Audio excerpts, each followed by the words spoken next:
Hey guys, welcome back to my YouTube channel. I hope you all are doing great. So last मेरी video रही थी मेरे husband के 3 months के experience के बारे में, जिसपे काफ़ी अच्छे व्यूज़ मेरे को देखने को मिले। हालांकि उस वीडियो को अभी जो है 24 आवर्स कंप्लीट भी नहीं हुआ, लेकिन फिर भी काफ़ी अच्छा जो है रिस्पॉन्स देखने को मिला। उसके लिए थैंक्स टू ऑल। और आज की जो वीडियो रहेगी उसका टॉपिक रहेगा which country is best, like New Zealand और ऑस्ट्रेलिया। ये टॉपिक इसीलिए, ये मेरा खुद का नहीं था कि मेरे को इस टॉपिक पे वीडियो बनानी है, बट कुछ ऐसे मैंने कमेंट्स देखे हैं, स्टूडेंट कह रहे हैं कि मैम किस कंट्री हमें जाना चाहिए, बिकॉज ये दोनों जो कंट्री है वो काफ़ी पास में एक दूसरे के, अराउंड लाइक 3 to 4 आवर्स की जो है फ्लाइट होती है यहाँ से ऑस्ट्रेलिया की। सो इसीलिए बच्चा कमेंट करता है कि हमें यहाँ आना चाहिए या हमें ऑस्ट्रेलिया जाना चाहिए। सो आज की ये वीडियो बनाने का सिर्फ एक यही मोटिव था कि कुछ बच्चों के जो कमेंट है उनका जो आंसर करना था। अगर आप मेरे से ये क्वेश्चन करोगे तो मेरे लिए दोनों ही कंट्री बेस्ट हैं, बिकॉज न्यूजीलैंड का मेरा खुद का एक्सपीरियंस रहा है, इसीलिए न्यूजीलैंड मेरे लिए बेस्ट है। और ऑस्ट्रेलिया का जितना मैंने सुना है कि हाँ, कुछ चीज़ों में ऑस्ट्रेलिया जो है न्यूजीलैंड से आगे है, इसमें कोई डाउट नहीं है। हम सच से जो है पीछे नहीं हट सकते। आज मैं कहूँ कि न्यूजीलैंड में ही जॉब आप यहाँ हो तो ये सही नहीं है, बिकॉज सच जो है वो सबको ही पता है, दिखता है। कंट्री है छोटी है, ऑस्ट्रेलिया बड़ा है। हर चीज़ में जो है, अगर आप जॉब अपॉर्चुनिटीज़ की बात करते हो, स्टडी ऑप्शंस की बात करते हो, तो वो ऑस्ट्रेलिया में ऑब्वियसली ज़्यादा है, बिकॉज कंट्री वो काफ़ी बड़ी है। अगर हम कंपैरिजन करें न्यूजीलैंड से, तो मेरे लिए दोनों बेटर हैं। कंपैरिजन जो आज करेंगे वो न्यूजीलैंड का जो मेरा एक्सपीरियंस रहा है उस बेसिस पे करेंगे, क्योंकि मैं खुद यहाँ रह रही हूँ। 6 मंथ से भी ज़्यादा जो है मेरे को यहाँ टाइम हो गया है। और ऑस्ट्रेलिया का जितना मैंने अब तक सुना है या जितनी मेरी जो रिसर्च है उसके बेसिस पे आपको जो है आज का जो है कंपैरिजन हम करेंगे।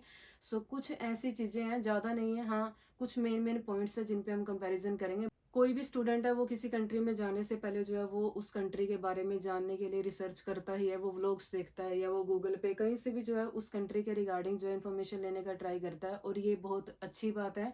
जब मेरे टाइम पे मैंने भी जो है काफ़ी व्लॉग्स देखे थे, काफ़ी रिसर्च किया था। उसके बाद जो है मैं इस कंट्री में आई थी। और ये आपको जो है उस कंट्री में जाने से पहले ही उस कंट्री के बारे में काफ़ी चीज़ें पता लग जाती है। जब मैं इस कंट्री में आई थी तो मेरे को जो है वेयर हाउस का, के-मार्ट का पहले ऑलरेडी मैंने देख लिया था कि यहाँ इंडिया से इतना कोई सामान जो है भर भर के लेके जाने की नीड नहीं है कि मैं ये भी ले लूँ वो भी ले लूँ और मैं एक्स्ट्रा जो वो पैसे पे करके सामान लेके आऊँ कि नहीं वहाँ नहीं मिलेगा। ऐसा नहीं है कि बेनिफिट नहीं होता है। व्लॉग्स देखने का बेनिफिट बहुत होता है। कई बार जो ऐसे क्वेश्चन होते हैं हमें हमारा एजेंट नहीं बताता, या तो वो हमें जो बातें हैं वो व्लॉग्स वगैरह देखने से या किसी स्टूडेंट से, किसी व्लॉगर से बात करने से पता लग जाती है, तो उससे कहीं ना कहीं आपको बेनिफिट ही होता है। हाँ, व्लॉग्स आपको हेल्प करते हैं। आप देखो उस कंट्री के बारे में और इन्फॉर्मेशन लो, आप गूगल से लो, कहीं से भी आपको मिले लो, उसके बाद आप डिसाइड करो कि आपको किस कंट्री में जाना है। बिकॉज ये कोई छोटा डिसीजन नहीं होता। किसी को देख के कि हाँ वो भी जा रहा है मेरे को भी इस कंट्री जाना है, तो आप ऐसा ना करें। आप खुद का अपना डिसीजन बनाएं। आप उस कंट्री के बारे में देखें, वेदर कैसा है वहाँ का, लोग कैसे हैं वहाँ के। ये सारी चीज़ें आप देखें। स्टडी ऑप्शंस कौन सी कंट्री में बेटर है, बिकॉज जिन स्टूडेंट्स का जो है मोटिव है कि वो स्टडी पर्पस से ही आ रहे हैं, उनको अपना जो करियर है इसी फील्ड में बनाना है, वो ये देखें कि किस कंट्री में जो स्टडी ऑप्शंस है वो ज़्यादा हैं, किस कंट्री में जो यूनिवर्सिटीज़ हैं, कॉलेजेस हैं वो ज़्यादा है। तो आप ये सारी चीज़ें देखकर फिर आएँ। सिर्फ किसी के कि हाँ हमारा कोई वहाँ पे है या कोई आपका फ्रेंड आ रहा है तो इसलिए ये आप ना करें। आप अपना डिसीजन जो है वो सोच समझ के अच्छे से लें। Without wasting time let's start the video. कुछ ऐसे पॉइंट्स हैं, कुछ ऐसे बेसिस हैं जिन पे हम कंपैरिजन करेंगे। फर्स्ट अगर हम बात करें इनकम और अर्निंग की, ये फर्स्ट पॉइंट इसीलिए बिकॉज आई थिंक कोई भी अगर किसी दूसरी कंट्री में मूव करता है तो पहला एक रीज़न यही होता है कि वो जो है पैसे के लिए जा रहा है। क्योंकि अगर आप अपनी कंट्री छोड़ रहे हो, आप किसी भी कंट्री से आ रहे हो, आप पाकिस्तान से आ रहे हो, इंडिया से आ रहे हो या अदर किसी कंट्री से आ रहे हो, तो रीज़न होता है इनकम का। क्योंकि अगर इंडिया में आज की डेट में इतनी जॉब अपॉर्चुनिटीज़ होती, इतनी अगर इंडिया डेवलप्ड कंट्री होता, तो बच्चे को इतना जो बच्चा आ रहा है इंडिया से, हम आए हैं या आप आने की सोच रहे हो, तो नीड यहाँ पे आने की नहीं होती। अगर इंडिया में आज के टाइम में इतनी जॉब्स होती, वहाँ कुछ नहीं है तभी बच्चा इतना जो है, कोई लोन लेके आ रहा है 25 लाख का। मेरा खुद का लोन है 25 लाख का, मेरा स्टडी लोन था। इतना इतना पैसा अगर कोई लगा के आ रहा है, वो यहाँ पैसे के लिए आ रहा है। सबसे पहला पॉइंट है इनकम और अर्निंग का। इनकम की अगर हम बात करें तो ऑस्ट्रेलिया में कोई डाउट नहीं है यहाँ से ज़्यादा है। जितना बच्चा यहाँ अर्न करता है ऑस्ट्रेलिया में इससे डबल वो है, एक दिन में अर्न कर लेता है। ये मैंने खुद सुना नहीं है, ये रियलिटी है। आपका जो नोन का न्यूजीलैंड में रह रहा है या ऑस्ट्रेलिया में, आप उनसे बात करके देखो, यहाँ हमारे पर डे की अगर हम सैलरी देखें 150 होती है और ऑस्ट्रेलिया में अगर बात करें 300 है। सो रीज़न ये है कि वो बड़ी कंट्री है, जहाँ कंट्री बड़ी होगी वहाँ पर जो है जॉब अपॉर्चुनिटीज़ भी ज़्यादा होगी, वहाँ पर आपको अगर काम ज़्यादा है तो ओब्वियसली वहाँ पर जो है पैसा भी ज़्यादा होगा। सो अर्निंग जो है, पैसा जो है वो ऑस्ट्रेलिया में ज़्यादा है। Australia is much much better than New Zealand if we are talking about income. So पहला जो था पॉइंट ये था। सेकंड, अगर हम बात करें रेसिज्म की, सो रेसिज्म का मेरा ना खुद का ऐसा कोई एक्सपीरियंस यहाँ रहा है, ना मैंने अपने आसपास कोई सुना है। और न्यूजीलैंड के बारे में वैसे भी देखें तो रेसिज्म का इतना सुनने में आता नहीं है। लेकिन अगर हम बात करें यूएसए की और ऑस्ट्रेलिया की, सो रेसिज्म वहाँ पर जो है ज़्यादा है, इसमें कोई डाउट नहीं है। सो न्यूजीलैंड जो है वो एक फ्रेंडली और सेफ कंट्री है कंपेयर टू ऑस्ट्रेलिया। लेकिन ऐसा नहीं है कि यहाँ क्राइम नहीं है, ऐसा नहीं है कि यहाँ चोरियाँ नहीं होती हैं, यहाँ भी हो जाते हैं। किसी की गाड़ी हो जाती है, साइकिल हो जाती है, तो यहाँ भी चोरियाँ होती हैं। आप अगर ये बोल रहे हो कि सेफ कंट्री है, कुछ बच्चे बोलते हैं कि मैम आप बोलते हो सेफ कंट्री है, लेकिन ऐसा नहीं है कि सेफ कंट्री नहीं है लेकिन चोरियाँ नहीं होती, होती हैं लेकिन कम है अगर हम कंपैरिजन करें ऑस्ट्रेलिया से। सो सेकंड पॉइंट ये था। थर्ड, अगर हम बात करें, ये भी काफ़ी इंपॉर्टेंट है, कॉस्ट ऑफ लिविंग। अगर आप आते हैं न्यूजीलैंड, सो यहाँ पर एक्सपेंसेस ही बहुत ज़्यादा हैं, तो यहाँ पर सेविंग हो नहीं पाती है। रीज़न ये है कि जो न्यूजीलैंड है वो काफ़ी सारा जो सामान है वो इंपोर्ट करता है, खुद मैन्युफैक्चर नहीं करता है। यहाँ पर जो है फैक्ट्रीज़ काफ़ी कम हैं यहाँ पर, इसीलिए जॉब अपॉर्चुनिटीज़ भी जो है वो काफ़ी कम है। अगर हम ऑस्ट्रेलिया की बात करें, ऑस्ट्रेलिया की खुद की फैक्ट्रीज हैं इतनी, वहाँ से जो है न्यूजीलैंड यहाँ इंपोर्ट करता है, चाइना से काफ़ी सामान यहाँ इंपोर्ट करता है। सो इसलिए जो है कॉस्ट ऑफ लिविंग जो है यहाँ पे वो न्यूजीलैंड में ज़्यादा है, क्योंकि सारी ही चीज़ें अगर आप इंपोर्ट करोगे, अगर आप इंडिया की भी बात करो, इंडिया में जो चीज़ें इंपोर्ट होती हैं उन पे हमें टैक्स पे करना पड़ता है, जीएसटी जाता है। वही रीज़न ये है कि न्यूजीलैंड में भी टैक्स आपको काफ़ी ज़्यादा पे करना पड़ता है। अगर हम सैलरी की भी बात करें, मेरी जो है 20 आवर्स की मेरी सैलरी आती है 450 समथिंग, उसमें से मेरा 70 to 80 जाता है टैक्स का। सो इन हैंड मेरा आता है 370 to 380। और अगर आप वर्क पे हो, आप एक वीक का अगर $1000 भी आप यहाँ अर्न कर रहे हो, सो 200 तक तो आपका जो है टैक्स चला जाएगा, इन हैंड आपके आएंगे 800। सो टैक्स जो है वो इस कंट्री में काफ़ी ज़्यादा पे करना पड़ता है, और वो आपको पे करना पड़ेगा ही, उससे बचने का कोई रास्ता नहीं है। सो अगर आप यहाँ पर आईआरडी 2 जगह से ले रहे हो, आप यहाँ वर्क पे, ओपन वर्क पे, सो तब आपका टैक्स और भी ज़्यादा जाता है। सो टैक्स जो है वो काफ़ी ज़्यादा जाता है इस कंट्री में। ये कंट्री जो है ऑस्ट्रेलिया से अगर हम कंपेरिजन करें, काफ़ी एक्सपेंसिव है। ऑस्ट्रेलिया में कॉस्ट ऑफ लिविंग काफ़ी लो है अगर हम कंपैरिजन करते हैं न्यूजीलैंड से। सो ये था थर्ड पॉइंट।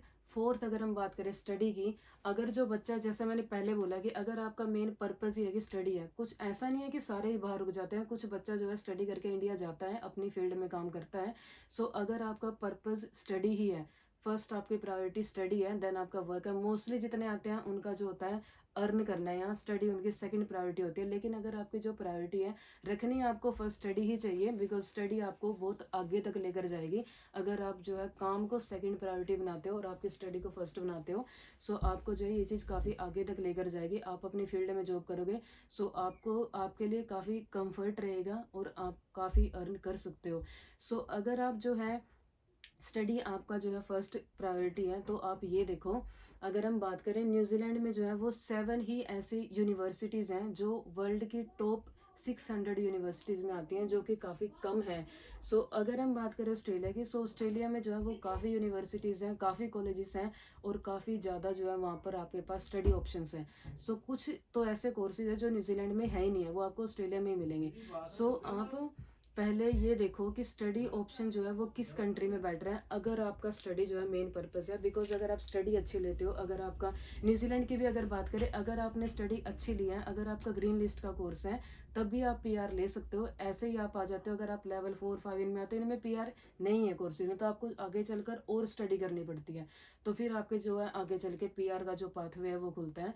सो इसलिए अगर हम बात करें स्टडी के पॉइंट ऑफ व्यू से, तो स्टडी के लिए ऑप्शन जो है वो ऑस्ट्रेलिया में ज़्यादा है। Australia is much better than New Zealand.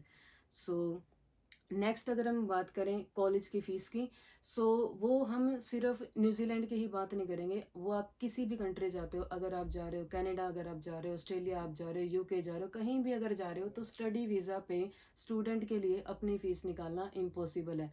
इसके चांसेस बहुत कम है। रीज़न ये है कि यहाँ आप आओगे, 20 घंटे काम करते हो, मेरी खुद की सैलरी है 400 भी अगर आप लगाओ, सो 350 to 400 यहाँ वीकली एक्सपेंस ही है एक बच्चे का। ये मैं पर पर्सन के अकॉर्डिंग बता रही हूँ, तो जितना आप 1 वीक में कमाते हो उतना यहाँ का एक्सपेंस है 1 वीक का, क्योंकि 150 to 170 आप रेंट दे दोगे, उसके बाद ग्रोसरी।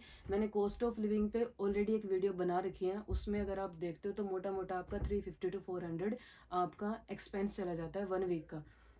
सो यहाँ पर सेविंग करना बहुत मुश्किल है। मैं खुद जब तक यहाँ अकेली थी तो मेरे पास यहाँ सेविंग बिल्कुल नहीं हुई थी। जब हाँ, अगर आपका स्पाउस केस है, अगर आपका स्पाउस यहाँ आता है, ओपन वर्क होता है उसका, तब आपके लिए काफ़ी सारी चीज़ें आसान हो जाती हैं। जब तक मैं यहाँ अकेली थी मेरा काफ़ी स्ट्रगल था, मेरे लिए बहुत मुश्किल था यहाँ 3 to 4 मंथ्स के लिए सर्वाइव करना। उसके बाद मेरे हस्बैंड आए, वो अभी ओपन वर्क पे यहाँ जॉब कर रहे हैं। उन्होंने अपनी वीडियो में सब बताया कि कहाँ वो काम कर रहे हैं, कितना वो अर्न कर रहे हैं। सो आपके लिए काफ़ी आसान है अगर आप मैरिड हो, आपका स्पाउस यहाँ आता है। लेकिन अगर आप एक स्टूडेंट हो और आप सिर्फ ये सोचते हो कि मैं स्टडी वीज़ा पे जाकर वहाँ अपनी फ़ीस निकालूंगा, तो ये इम्पॉसिबल है। आप खुद का खर्चा ही यहाँ इस कंट्री में निकालो, वो भी बहुत बड़ी बात है। सो कॉलेज की फ़ीस के बारे में हर कंट्री का ही ऐसा हाल है। मैंने एक वीडियो में पहले शायद बोला भी है कि आप अपना कोर्स जो है वो ऐसा लेके आओ, उसकी लेंथ जो है, ड्यूरेशन जो है वो ज़्यादा ना हो, छोटा कोर्स हो जिसकी फ़ीस जो आप इंडिया से ही पे करके आओ। जैसे मेरा कोर्स है वो 1 year and 4 months का है, जिसकी मैं ऑलरेडी सारी फ़ीस जो है पे करके आऊँ, तो मेरे ऊपर ऐसा कोई स्ट्रेस या बर्डन नहीं है कि हाँ मेरे को जो है अपनी फ़ीस निकालनी है, मेरे को यहाँ भी सेव करना है, मेरे को एक्सपेंस कम करने हैं, मेरे ऊपर कोई बर्डन नहीं है। हाँ, मेरा लोन है 25 lakhs का, वो है, उसके अलावा मेरे ऊपर कोई बर्डन नहीं है। आप जो है फ़ीस का जो है अपना, अगर आप कर सकते हो कोई ऐसा कोर्स आप ले सकते हो जिसकी ड्यूरेशन कम हो, जिसकी फ़ीस आप इंडिया से ही पे करके आओ, वो ट्राई करना। आप ये अगर सोचते हो कि स्टडी वीज़ा पे यहाँ के फ़ीस निकालोगे तो वो बहुत मुश्किल है, ना ना इम्पॉसिबल ही है, वो ना के बराबर है कि आप निकाल पाओगे। ये था नेक्स्ट पॉइंट। इसके अलावा अगर हम बात करें रेजिडेंसी की, रेजिडेंसी में कोई डाउट नहीं है, आप किसी एजेंट से, कहीं किसी से पूछ लो, रेजिडेंसी जो है वो न्यूजीलैंड में जो है रेजिडेंसी का पाथवे जो है वो काफ़ी आसान है। अगर हम बात कंपेयर करें ऑस्ट्रेलिया से, ऑस्ट्रेलिया में भी हो जाती है रेजिडेंसी, लेकिन वो एक जो है लॉन्ग प्रोसेस है। अगर हम कंपेयर करते हैं न्यूजीलैंड से, यहाँ पे आसान है रेजिडेंसी लेना अगर आपकी स्टडी अच्छी है। मेरी स्टडी है, मेरी स्टडी के जो है, अगर आप मास्टर्स में आते हो, कोई भी बच्चा आ रहा है जो मैनेजमेंट का कोर्स है या मेरा इंफॉर्मेटिक्स का, 5 जो पॉइंट्स हैं आपको अपने कोर्स के ही मिलेंगे स्टडी के बाद। एक आपको लेना होता है, अपनी फील्ड में जॉब करनी है 1 ईयर, सैलरी आपकी आती है अकाउंट में 1 ईयर, उसके बाद आप जो है पीआर के लिए अपनी फाइल लगा सकते हो। रेजिडेंसी का जो है वो पाथवे जो है न्यूजीलैंड में आसान है कंपेयर टू ऑस्ट्रेलिया। नेक्स्ट अगर हम बात करें, ये थोड़ा आगे आगे जो पॉइंट्स हैं उनमें थोड़ा डेटा है और वो थोड़ा ऊपर नीचे हो सकता है, क्योंकि वो अकॉर्डिंग टू, अगर हम देखें 2020 टू 2023 अकॉर्डिंग, ये 2-3 ईयर्स का डेटा है कुछ। अगर हम बात करें जीडीपी ग्रोथ रेट की, जीडीपी से ही हम किसी कंट्री का पता लगा पाते हैं कितनी डेवलप्ड है, कितनी मजबूत है वो कंट्री, हम जीडीपी देखकर बताते हैं किसी कंट्री की। अगर हम बात करें तो ऑस्ट्रेलिया के है $1.5 ट्रिलियन, जो कि आते हैं 14th नंबर पे आता है जीडीपी में ऑस्ट्रेलिया। और अगर हम बात करें न्यूजीलैंड की, तो वो है $206 बिलियन, जो आती है 51वें नंबर पर। लेकिन परसेंटेज में अगर हम देखें, ऑस्ट्रेलिया है 0.6% और न्यूजीलैंड है 3%। बट फिर भी जो है न्यूजीलैंड 3% होने के बाद भी जो है टोटल ओवरऑल जीडीपी की बात करें उसमें काफ़ी पीछे रह जाता है। रीज़न ये है कि न्यूजीलैंड जो है वो काफ़ी छोटी कंट्री है, इसीलिए जीडीपी में वो काफ़ी पीछे है कंपेयर अगर हम करें ऑस्ट्रेलिया से। नेक्स्ट अगर हम बात करें लिटरेसी रेट की, लिटरेसी रेट किसी भी कंट्री की ये बताती है कि वहाँ का जो बंदा है, वहाँ का जो बंदा वो कितना पढ़ा लिखा है। वहाँ के पढ़े लिखे होने का जो है वो लिटरेसी रेट हमें बताती है। ऑस्ट्रेलिया की अगर हम बात करें वो है 99.24% और न्यूजीलैंड के 99.74।